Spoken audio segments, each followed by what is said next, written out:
Hello friends, this is Neha Rohila and welcome to my YouTube channel. Friends, today we will study about semiconductors and band theory. Friend, अगर हमने semiconductor study करना है तो सबसे पहले हमें band theory के बारे में पता होना चाहिए. So let us begin with energy band theory. Friends, Bohr was a scientist, and according to Bohr, each shell in an atom includes a separate amount of energy at dissimilar levels. What does it mean? Bohr एक scientist हुए जो क्या कहते थे, ई shell जैसे मैंने आपको last lecture में भी बताया था, हमारे पास एक एटम होता है, उसमें क्या होते हैं, शेल्स होते हैं जिसमें कि इलेक्ट्रॉन्स रिवॉल्व करते हैं.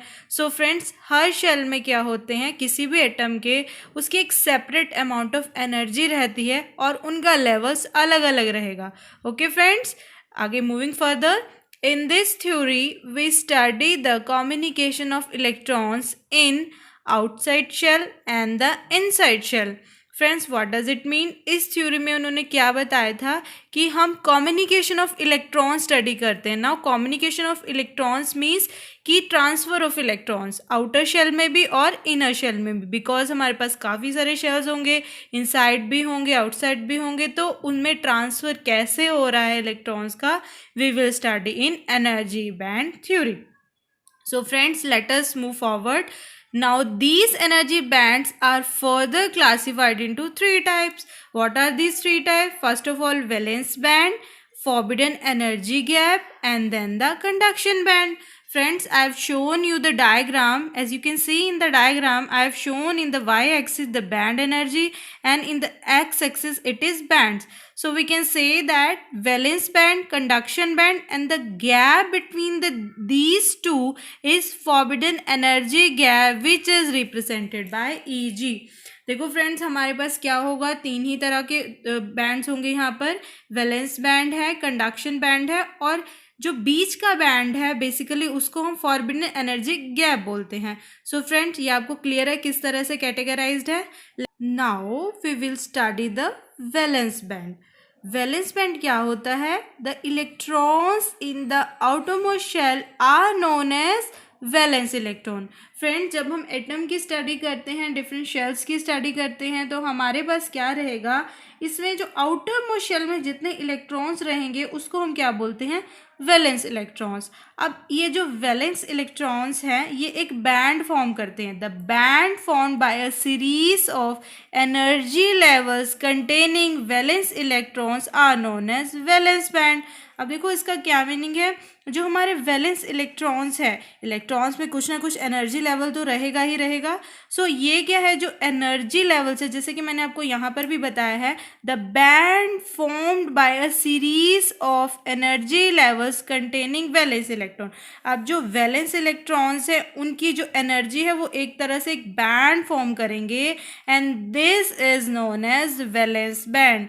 जितने भी वैलेंस इलेक्ट्रॉन्स हैं वो क्या फॉर्म करेंगे, वैलेंस बैंड फॉर्म करेंगे. और ये जो हमारा वैलेंस बैंड होगा इसकी हाईएस्ट बैंड एनर्जी होगी और ये कभी भी एम्प्टी नहीं रहेगा. As I have written here, it is the highest occupied energy band and can never be empty. ये कभी भी एम्प्टी नहीं होगा. और आगे हम क्या स्टडी करेंगे, कंडक्शन बैंड. सो फ्रेंड्स, अब हम देखते हैं कंडक्शन बैंड क्या होता है. As we all know that room temperature है हमारे पास, किसी भी रूम टेम्परेचर पे हम कोई भी सेमीकंडक्टर, कोई भी कंडक्टर या इंसुलेटर स्टडी कर सकते हैं. तो अगर हम ऑर्डिनरी टेम्परेचर की बात करें तो कुछ वैलेंस इलेक्ट्रॉन्स क्या होंगे, यहाँ से उठ के ऊपर चले जाएंगे. So we can say that some of the valence electron left the valence band, they will leave the valence band and they will move forward to the conduction band. अब वो कंडक्शन बैंड में जब जाएंगे तो जब वो valence band से निकलते वो फ्री हो जाते हैं. They are free to move anywhere, वो कहीं भी जा सकते हैं ऑर्डिनरी टेम्परेचर पर. तो जब वो यहाँ से फ्री हो जाएंगे तो वो क्या करेंगे, ऊपर फर्दर मूव करेंगे. And these are responsible for the conduction of current in a conductor and hence known as conduction electrons. अब फ्रेंड्स क्या है, जो हमारे पास जब ये इलेक्ट्रॉन्स जो हैं वैलेंस शेल से क्या करेंगे, कंडक्शन शेल में चले जाएंगे तो क्या होगा, कंडक्शन ऑफ करंट होगा कंडक्टर में, और वो क्या करेगा, कंडक्शन इलेक्ट्रॉन्स बोलेंगे अब हम इनको। अब ये जितने कंडक्शन इलेक्ट्रॉन्स होते हैं ये मिलकर एक बैंड फॉर्म करते हैं, and that band is known as conduction band. So friends, now we will study what is forbidden energy gap. अब फॉरबिडन एनर्जी गैप क्या होता है, जैसे कि मैंने आपको डायग्राम में भी शो किया था, it was the gap between the valence band and the conduction band. So friend, let us see the definition. The separation between the conduction band and the valence band is known as forbidden energy gap, as I've shown in the diagram. There is no allowed energy state in this gap. अब ये जो है gap, इसमें कोई energy state नहीं होती, कोई energy state allowed नहीं है. So hence no electron can stay in this forbidden energy gap.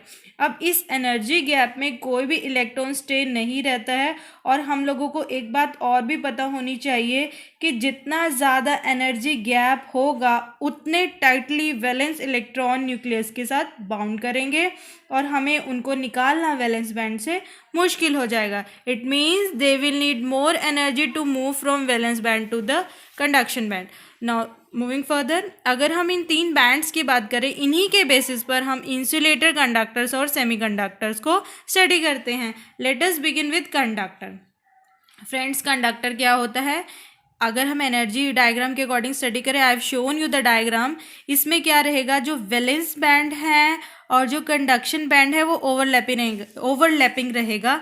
Friends, आप देख सकते हैं यहाँ पर ये आपका वैलेंस बैंड है, ये आपका कंडक्शन बैंड है, ये क्या है, ओवरलैपिंग है। सो इसमें क्या होगा, बहुत ही ईजिली हमारे पास इलेक्ट्रॉन्स जो हैं वैलेंस बैंड से कंडक्शन बैंड में चले जाएंगे और बहुत ज़्यादा करंट फ्लो करेगा। That's why they are known as conductors. अगर हम इसकी डेफिनेशन की बात करें तो it is an object that allows the flow of an electrical current in one or more direction. हमें पता भी है कि कंडक्टर्स क्या होते हैं, बेसिकली कंडक्ट करते हैं इलेक्ट्रिसिटी को, तो ये डेफिनेशन से भी क्लियर है। अब इनमें कोई फॉरबिडन बैंड नहीं है, डायग्राम से भी क्लियर है, और जो इसमें वैलेंस बैंड और कंडक्शन बैंड है वो ओवरलैपिंग रहता है। Now let us see the example of conductors. Example of conductors are silver, gold, copper, mercury and steel, और any etcetera, any example you can take. So let us move further. What is an insulator? Insulator एक object होता है जो electrical current को allow नहीं करता है one और मोर डायरेक्शन में। फ्रेंड्स, देखिए आप डायग्राम, इसमें वैलेंस बैंड और कंडक्शन बैंड में बहुत ज़्यादा गैप है, इसीलिए क्या होता है, जो इलेक्ट्रॉन वैलेंस बैंड में है उनको बहुत ज़्यादा एनर्जी चाहिए एम्प्टी कंडक्शन बैंड में जाने के लिए, जो कि पॉसिबल नहीं हो पाती है। वेरी रेयर केस में ही होता है कि वो पुशअप कर पाएँ। इसीलिए क्या है, जब यहाँ से यहाँ इलेक्ट्रॉन नहीं जाएंगे तो हमारे पास कंडक्टिविटी नहीं होगी और इलेक्ट्रिक करंट फ्लो नहीं करेगा। That's why they are known as insulator. और मैंने आपको बताया है कोई भी इंसुलेटर परफेक्ट नहीं होता है। सो अगर हम बहुत कोशिश करें, कुछ हद तक हम इलेक्ट्रिक करंट उसमें से फ्लो करा सकते हैं अगर उसमें कोई इलेक्ट्रिक फील्ड लगा दी जाए बहुत स्ट्रॉन्ग लेवल की। सो फ्रेंड्स, एग्जाम्पल क्या है इंसुलेटर के, rubber, glass, they do not conduct electricity. Dry wood, diamond, oil, इनमें से हम करंट पास नहीं करा सकते हैं। So they are known as insulators. So moving further, what is a semiconductor? Friends, ये हमारा बहुत ही इंपॉर्टेंट टॉपिक है इलेक्ट्रॉनिक्स का। सेमीकंडक्टर के बेस पर काफ़ी सारी फर्दर स्टडीज़ हैं। अब देखते हैं सेमीकंडक्टर क्या होता है। ये एक सब्सटेंस है that has the conductivity between that of insulator and that of conductor. इसमें क्या रहेगा, इसकी कंडक्टिविटी कंडक्टर और इंसुलेटर के बीच में लाई करती है, और इसका जो फॉरबिडन गैप, बैंड गैप है, वो बहुत ही ज़्यादा स्मॉल है। और अगर हम इसके एग्जाम्पल की बात करें तो एग्जाम्पल हैं जर्मेनियम एंड सिलिकॉन।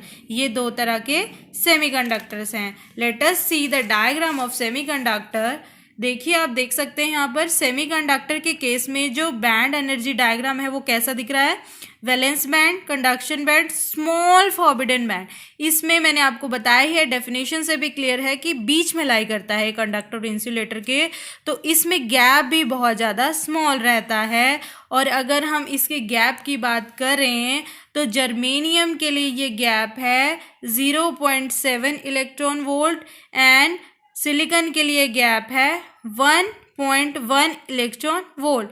फ्रेंड्स, ये बहुत ही ज़्यादा इंपॉर्टेंट टॉपिक है। किसी भी इलेक्ट्रॉनिक्स को अगर आप स्टडी कर रहे हो, इसी के ऊपर हमारे आगे जितने डिवाइसेस होंगे वो बेस्ड होंगे सिलिकॉन एंड जर्मेनियम के ऊपर। फ्रेंड्स, अगर हम इसकी कैटेगराइजेशन की बात करें तो हमारे पास सेमीकंडक्टर बेसिकली 2 पार्ट्स में डिवाइडेड रहेंगे, इंट्रिंसिक और you can say the pure semiconductor, extrinsic और you can say the impure semiconductor, and extrinsic semiconductor are further divided into 2 parts which is p type and the n type। Friends, अब ये जो मैंने आपको chart बनाया है semiconductor intrinsic, extrinsic, P type, N type, ये अलग study है, थोड़ी डीप स्टडी है, and this deep study will do in the next lecture. So friends, thanks for watching my video.